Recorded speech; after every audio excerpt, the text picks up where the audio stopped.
Okay, dun dun dun. The scarab beetle spirit. Wow. Okay, that's awesome because these guys are like ancient Egyptian spiritual guides. It's awesome. And it says magic works through you. Magic works through you. I mean, that's a beautiful message to get for the month of September. Like, it means that you basically, when, like, if you're interpreting information and you want something magical to happen, the only thing you have to do is react to it in a positive way and bring your uh, Pisces spirit into the equation and say, okay, I can basically turn this situation into magic. And I can do it just by being intuitive. I can do it by being reflective. I can do it by being understanding. And I can do it with the wisdom that I carry inside of me because Pisces, you guys have all of that. And so even if you just dream this thing, whatever it is, it would turn into magic. So it comes through you, your mind filters it, and then the magic comes out of you. So basically, this is saying that you don't need anybody else to manifest anything for you because the magic is in you and it comes out and comes through you. And that is a seriously cool message from, I mean, even the Egyptians believed that the scarab beetles had this sort of magical power and it's an ancient power, and I think that Pisces definitely have ancient healing powers and all kinds of things that radiate from you guys. So also the decks that I had pulled was the Rider-Waite deck and the astrology deck because I want to get a story. What's your story for the month of September? And when I want to know a metaphysical story or what's going on in the metaphysical plane, I pick the Rider-Waite deck. And that is going to tell me something about, your story. So if you want to have a good story, please type down below, I want a good story, because we do want a good story. And they're all good stories, to be honest with you, because even though they expose things that are that are bothering you in your life, if it tells that story, then we've exposed it and we can work on it and we can move forward and we can find out how to move forward. Because just knowing that on a metaphysical plane, there's an understanding, and that understanding of your life can bring it to that revelation or the revealing of your story can bring it to the forefront, bring it to life, and then deconstruct it and give you constructive and energy and constructive a constructive way forward. So it's all good. It's all good is basically what I'm trying to say in a very long-winded, convoluted way. Okay, and so now this cosmic deck here with the astrology deck is also going to tell me how things are interconnected on a cosmic level for you and that side of your story. So, metaphysical, that is so crazy. These cards, these three cards, you can't see them yet, but they were the exact same ones for the Aquarians. So you guys have the same message for this month. And also, you have a different message cosmically, but the metaphysical message is the same. So what you have here is you have the Six of Wands upside down, meaning that you haven't had any personal triumphs lately, okay? And then also, you're not moving forward with your Knight of Wands and your manifestations. You're not, um, it's sort of like you might be short on ideas right now because you haven't had triumphs in a while. You short on ideas. That's pretty much what the Aquarius was talking about. The Aquarius reading was about too, but they got the groundhog spirit, meaning that they're sort of underground right now and they're not moving forward and they're not manifesting. And this is what you're getting this message too. And your Ace of Cups is also upside down, so you're not manifesting. And I don't know why. So maybe we'll look at the cosmic story here and find out exactly why. So you have the Aurisha card, which is the Seven of Cups, and it's upside down. This is telling me that this is a Pisces card, by the way, the Aurisha. with the Alrisha card, it's a constellation where it's metaphorical for bonds in your life. And this means that you need a stronger bond with someone. It could be someone you love, someone you miss, someone you care about, but you definitely need this bond to be stronger. And it has a lot of Pisces energy in this particular card.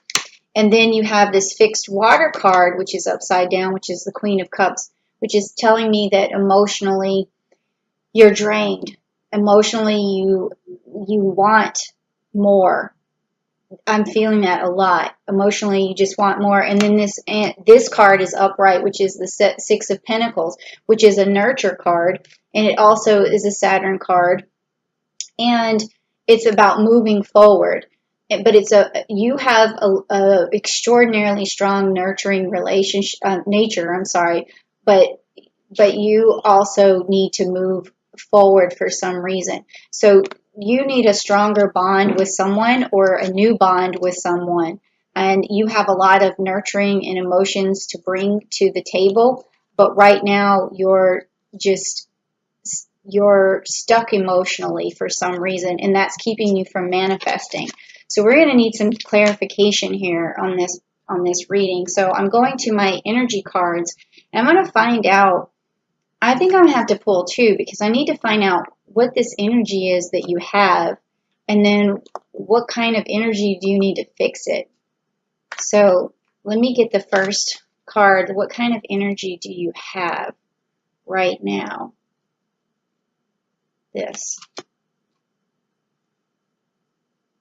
Well, that's interesting, because it's saying that you're searching for victory, or that you have a victorious energy.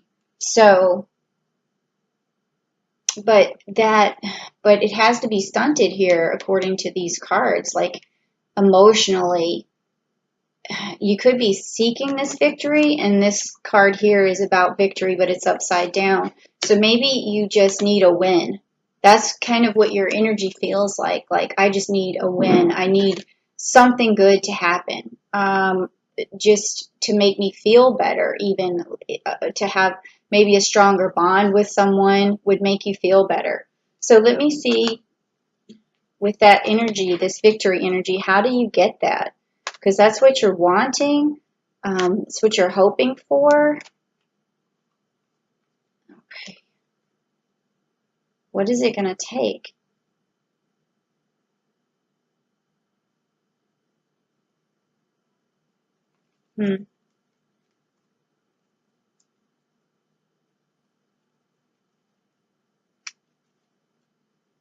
Felt energy back here.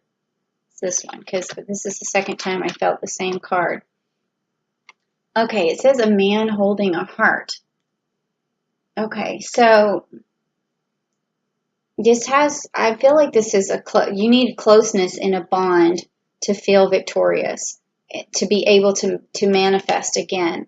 So I really think that if you just use this nurturing card to move forward, this is going to give you this man holding a heart. Now, this doesn't have to necessarily, if you are a man, that doesn't mean that. It just is a bond between you and another person, okay? So if you are male, this could still mean female bond, okay? Or if you or if the other way around, you could also see this as a dominant male sort of figure who you need a better relationship with, okay? So this nurturing nature of is going to help you move forward, because whenever you're dealing with this masculine bond or masculine energy, you have to always come with a nurturing soul. And because, believe it or not, this masculine energy needs nurturing, because men always, or this masculine energy always needs nurturing, because that's the other side of the coin. That's the feminine nature, is to nurture. So these two cards go together in a way that you can also when you nurture this person, then they feel stronger and they have a closer bond to you. So nurturing is a way forward. I always talk about that in the Zodiac Love Code system that I wrote, and I usually put that down in the description box below. And that nurturing is huge in a relationship. And what do I mean by nurturing? Well, you want to look after that person's sensitivities, their nurture their pride in a healthy way. You want to nurture their souls and their bodies. So, like if you're talking about this masculine connection, in nurturing it, food is always a good way in terms of nurturing, but also back rubs, head rubs, hugs, also tone of voice is a very nurturing thing. If you have a nice voice, instead of one that's very matter of fact, or one that is just sort of more on the snappy or resentful or angry side, you want to get rid of that. And then also the other nurturing is basically, like I said, nurturing their pride. But I don't mean like, make them feel superior or anything, but I do mean that a masculine energy has a lot of pride to it. So if you emasculate someone, then they are not going to have as strong of a bond with you. So if you're trying to always take charge and be in control, there's just a finesse to it that you need to have. And also you have to remember that relationships are an equal partnership. So a nurturing attitude can bring you to a balance and some sort of equality, okay? So that is what I feel like needs to happen for you to have this victory and to be able to manifest, because if your bond is secure, your bond is fixed in the relationship, then it's going to make you feel more content, make you feel more powerful, make you feel just more free to be yourself and be on sure ground. Like, okay, the relationship is going good, so now I can sit back and relax and then work on me or work on my task or work on these things. So I don't know if this message is going to resonate with everyone because it does seem very specific, but I do think that, there is always a message for everyone in these readings. So if the bond is not with another person, then maybe you could be lonely if you're single and you want another person in your life, or it could be a bond with someone else.